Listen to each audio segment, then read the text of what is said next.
I'm Linda Forbes from the Australian Federation of AIDS Organisations, and I'd just like to welcome up to the stage now Michelle Tobin, who's the chair of the Anwernekenhe National HIV Alliance, and she will welcome people to today and to the whole of the global village and the whole of the conference on behalf of the Aboriginal and Torres Strait Islander people from Australia. Thank you.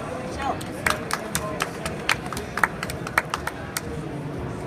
Hello and welcome. My name is Michelle Tobin and I'm a Yorta Yorta woman from Victoria, and I'm also a descendant of the stolen generation.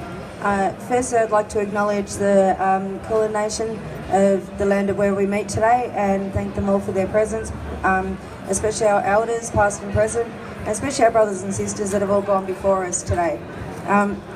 So my name is Michelle Tobin. I'm currently the chair of the Anwernekenhe National HIV Alliance, and I have been in that role for a couple of years.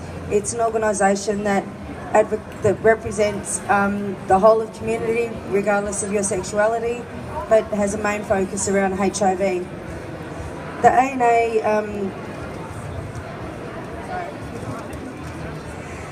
the ANA is an Aboriginal and Torres Strait Islander community-based organisation that aims to improve the lives and protect the rights of our people. And to protect the. You're going to have to edit this. Yeah. We do this by providing a national leadership in promoting and advocating for all our mob, and we make sure it's all culturally appropriate, especially the services in HIV around education, prevention, treatments, care and support for our Aboriginal and Torres Strait Islander people. The ANA has been operating now for 21 years, and a good way to learn a little bit more about the ANA is to visit the Indigenous Networking Zone, which is here in the Global Village, and it's a really great space for Aboriginal and Torres Strait Islander people, especially Indigenous people from around the country. So if you want to learn and get to know more about our issues that are, that we're dealing with today, it'd be great for you to, come along and have a yarn with one of us. There's quite a number of people there that are, different levels of expertise that are happy to give you as much information as they possibly can. We also have a range of activities that have occurred over the week. We've just come back from Sydney, where we held our International Indigenous pre-conference on HIV, and that we had over 300 delegates. During that conference, we also had elders who represented every state and territory who were also there. They were there to actually close the ceremony after being a part of it for the whole 3 days. And we also had a youth group which is called Anthem, and it's the first time a youth group has been set up in relation to Aboriginal and Torres Strait Islander young people around HIV. So it's a great response for us, and a great tool that we've been able to make sure has happened, because we need our youth to have a better understanding of HIV, especially our elders, because for us to be able to work with our mob, we need to have everyone on board, and we need a flow-on effect to make sure everyone is educated about HIV, because it doesn't just affect the gay community or drug users. It's affecting all of us, including heterosexual women, which the numbers are on the rise. That's another thing that's just come out of our conference recently. Last week was we have 130 Aboriginal Torres Strait Islander women in this country living with HIV.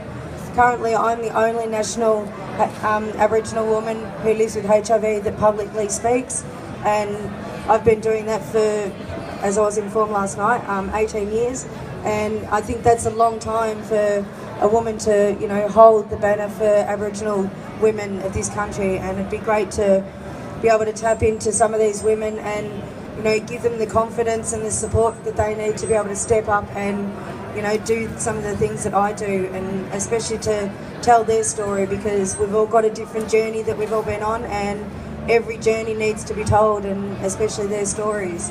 So the other positive thing that came out of our conference was it was the best international Indigenous conference that the participants that have attended, and these conferences have been going on since prior to Toronto. They've always occurred prior to the World AIDS Conference, and it's a great time for all of us mob to be able to get together and share our experiences. One of the other aims that came out of that was to also have an International Indigenous Women's Conference. So we're hoping to get that off the ground, and maybe that might occur in the next few years anyway, as well, and maybe lead up to a back-to-back in Durban, we're not sure. But within the Indigenous Networking Zone, we've had the privilege of working with VACCHO from Victoria, and we have a lovely lady here by the name of Kat Byron, who has organised that whole networking zone along with other volunteers from VACCHO and other organisations. So I'd actually like to invite Kat up to the stage to have her give you a little bit more information about the Indigenous networking zone. Thank you. Thanks, Michelle. It's actually women like Michelle that really bring the networking zone alive. This morning we were welcomed to not only the space and an opening ceremony by Auntie Caroline Briggs, the Boonwurrung elder, really sat down and spent a lot of time welcoming us really warmly. We were so lucky to have Auntie Caroline also name our space Dambana Naji Virunga, which is gathering for ceremony down the waterside, which we feel is a really apt name for our space. Our space is really unique. I've been working on behalf of the Victorian Aboriginal Community Control Health Organisation, along with our international and national partners, to bring together this space. We've got really significant spots for First Nations people living with HIV, women living with HIV, women as a key population. We really support our mothers, our sisters, our aunties. Harm reduction also features quite heavily, and Indigenous ways of harm reduction is quite significantly different to the way that us Balinese do it. It's more holistic, it's more than just the needing, it's more than just the condom, it's about a whole way of decolonising life. On Wednesday, it's a day dedicated to our young people. It's going to be a really vibrant space full of innovative young ways that our young people are doing things better, using the technology and skills that they have, but making sure that everything is cultural and really coming from the ground up with the endorsement and support of their elders.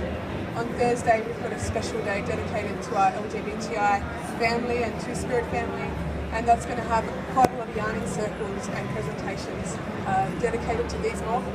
They had quite a presence up in Sydney, and we're going to continue some of those conversations down here. On Friday, Michelle's going to be leading a little bit of a reflection over the last couple of weeks for all our mob over there, leading us through that, wrapping it up, and giving some things to take down to Durban.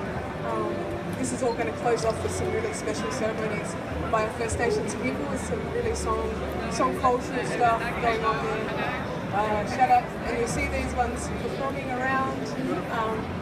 But I think what's most important is that this is all led by First Nations people. I speak really proudly on behalf of Michelle, because these mob really keep us in check, and I think that we need to listen to our First Nations people here, our strong Aboriginal culture, our strong Koori mob, and make sure that you mob are kept accountable. Because I know she keeps me accountable, but I think as a collective, as a Nukana really keeps a fair accountable. Okay, thanks so much, Michelle Tobin, for